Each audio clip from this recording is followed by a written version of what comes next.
उत्तर प्रदेश की तर्ज पर मध्य प्रदेश में भी मुख्यमंत्री डॉक्टर मोहन यादव ने अपनी कैबिनेट की पहली बैठक में धार्मिक स्थलों से माइक हटाने को लेकर ऐलान कर दिया। इस फैसले को लेकर लोग क्या प्रतिक्रिया देते हैं, हमारे साथ कई लोग ऐसे हैं जो कि काफ़ी लंबे समय से जो लाउड स्पीकर है धार्मिक स्थलों पर देख रहे हैं। अब ये कुछ दिनों बाद हटने वाले हैं, तो क्या मानते हैं आप, क्या होना चाहिए था, फैसला ठीक है या गलत है?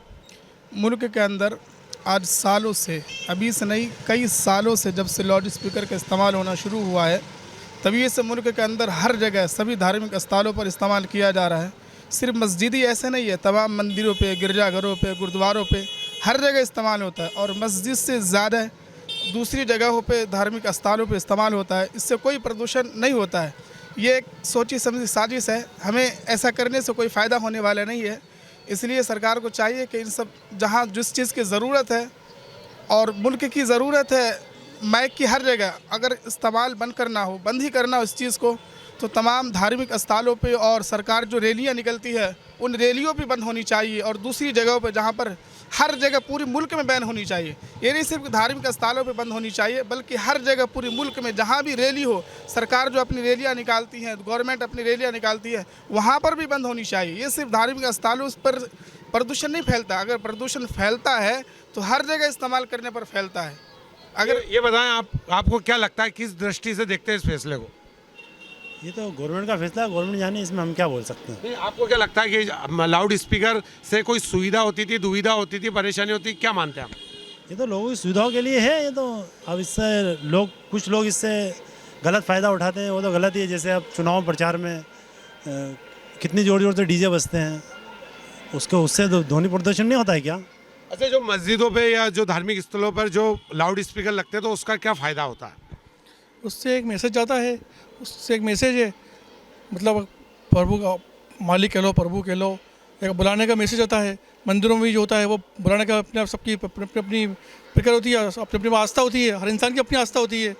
तो कई जो किसने गवर्नमेंट ने किया है वो फैसला सही भी है, सही फैसला भी है। सबके एक में किया उन्होंने, सबके लिए किया है, किसी एक के लिए नहीं किया उन्होंने। प्रॉपर उन्होंने मुसलमानों के लिए नहीं किया है, सभी के लिए कहा उन्होंने, सभी धार्मिक स्थलों के लिए कहा उन्होंने। गवर्नमेंट ने कोई फैसला लिया है तो उसको समझ के ही फैसला लिया होगा। बड़ा डिसीजन है तो कुछ सही फैसला होगा। आपको क्या लगता है कि जो लाउड स्पीकर है वो धार्मिक स्थलों से हटना चाहिए, लगे रहना चाहिए? नहीं, लगे रहना चाहिए। भले उसके लाउड स्पीकर जो कानून के अनुसार आवाज़ कम करने की समस्या है तो वो करना चाहिए।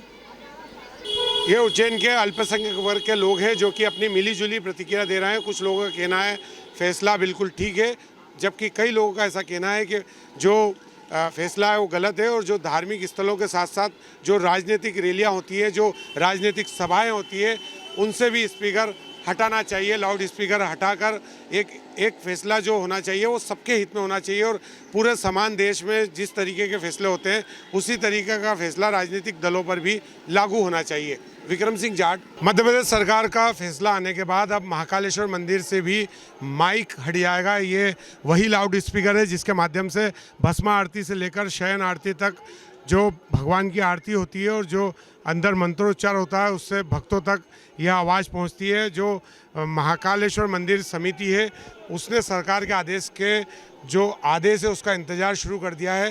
गौरतलब है कि जो मुख्यमंत्री डॉक्टर मोहन यादव का फैसला है उस फैसले के लागू होने के बाद सभी धार्मिक स्थलों से जो लाउड स्पीकर है वो हट जाएंगे। और सबसे बड़ी बात यह है कि जब मोहन यादव उज्जैन से चुनाव लड़ रहे थे उस समय उन्होंने इस बात का मंच से ऐलान किया था कि जब कांग्रेस की सरकार 2020 में आई थी उस समय महाकालेश्वर मंदिर के इसी लाउड स्पीकर को बंद कर दिया गया था। इसी को लेकर उन्होंने मंच से जो मतदान था उसके 3 दिन पहले कांग्रेस को कड़ी चेतावनी भी दी थी। और ये जो लाउड स्पीकर का मुद्दा है उज्जैन में विधानसभा चुनाव की मतगणना और मतदान के बीच काफ़ी सुर्खियों में बटोरता रहा। और अब जब मुख्यमंत्री मोहन यादव ने अपनी कैबिनेट की पहली बैठक में लाउड स्पीकर को बंद करने का ऐलान कर दिया, उसके बाद काफ़ी धार्मिक स्थलों से लाउड स्पीकर उतरने की संभावनाएं प्रबल हो गई है। लाउड स्पीकर हटने का ऐलान होने के बाद उज्जैन के महाकालेश्वर मंदिर के पंडित और पुरोहित क्या मानते हैं? जो नई सरकार है उन्होंने पहला ऐलान किया है कि लाउड स्पीकर हट जाएंगे,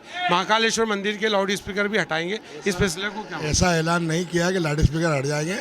लाउड स्पीकर की आवाज़ कम रहेगी, लाउड स्पीकर तो अपनी जगह रहेंगे।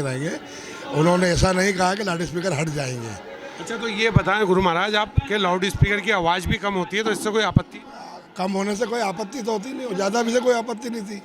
ये तो क्या है, लोगों को कम से कम एक सहूलियत है कि कम आवाज़ में होगा तो और अच्छी बात है। कम से कम लोगों की नींद तो डिस्टर्ब नहीं होगी जिस प्रकार से। अच्छा, जो मंदिर में जो सभी आरतियाँ होती है तो उसकी आवाज़ जो है कितनी दूर तक जाती है? जो मंदिर का स्पीकर है उसके हिसाब से जितनी भी है 200 मीटर 300 मीटर तक जाती है बराबर, और उसके लिए कोई दिक्कत वाली बात ही नहीं, किसी को भी कोई कष्ट नहीं होता होना चाहिए। महाकाल की आरती जो है सभी दूर सबको मालूम है, लोग दूर दूर से देखने आते हैं यहाँ पर। ये महाकालेश्वर मंदिर के पुजारी हैं जो कि जिनका ऐसा मानना है कि जो ऐलान हुआ है वो ऐलान ऐसा हुआ है कि जो स्पीकर है उसकी आवाज़ कम होगी। मंदिर के और भी कई पुजारी हैं, हम उनसे भी बात करने की कोशिश करेंगे कि इस फैसले का महाकालेश्वर मंदिर पर क्या असर पड़ने वाला है। लाउड स्पीकर के मुद्दे पर बात करने के लिए हमारे साथ महाकालेश्वर मंदिर के राजू गुरु जी हैं। गुरु जी, जो स्पीकर है वो मंदिर से कुछ दिनों में हट जाएगा, तो क्या इस फैसले को किस दृष्टि से देखते हैं आप? ये महाकाल मंदिर विश्व का मानव मंदिर, ये तो बिल्कुल हिंदू धर्म का वो है प्रतीक है। यहाँ स्पीकर की ज़रूरत है क्योंकि इससे जो है महाकाल उज्जैन, इसी से पहचान है उज्जैन में। तो यहाँ तो स्पीकर हटना ही नहीं चाहिए, सबसे को मालूम पड़ना चाहिए कि हाँ भस्म आरती हो रही है, यात्रियों को पता चलना चाहिए, क्योंकि यात्री बाहर के लोग आते हैं तो उनको एक कान में झनक होना चाहिए कि भस्म आरती कब कहाँ कैसे क्या हो रही कर रही है। बाकी सब जगह तो आरती नहीं है, वो भाई से बंद भी कर दो कोई दिक्कत नहीं। ये विश्व का सबसे मानव मंदिर है और हिंदू धर्म में वो कभी बंद नहीं होना चाहिए। तो कितने स्पीकर यहाँ ऊपर लगे हुए हैं? चार लगे हुए, तो चार दिशा में आवाज़ आती है, पूरे पश्चिम उत्तर दक्षिण। जैसे की रहने माता तो लोगों को कान में सुनाती है, जनक सुनाती है कि हाँ भस्म आरती हो रही है, क्या है क्या नहीं। तो इस हिसाब से जो है ये तो ज़रूरी है। ये थे महाकालेश्वर मंदिर के राजू गुरु पुजारी, जिनका ऐसा कहना है कि चारों दिशाओं की और स्पीकर जो लगाए गए हैं और उससे जो श्रद्धालु आते हैं, यात्री आते हैं, उन्हें सभी आरतियों का जानकारी होती है और विश्व प्रसिद्ध ज्योतिर्लिंग महाकालेश्वर मंदिर के लाउड स्पीकर किसी भी कीमत पर नहीं हटना चाहिए। Vikram Singh Jat, ABP news, Ujjain.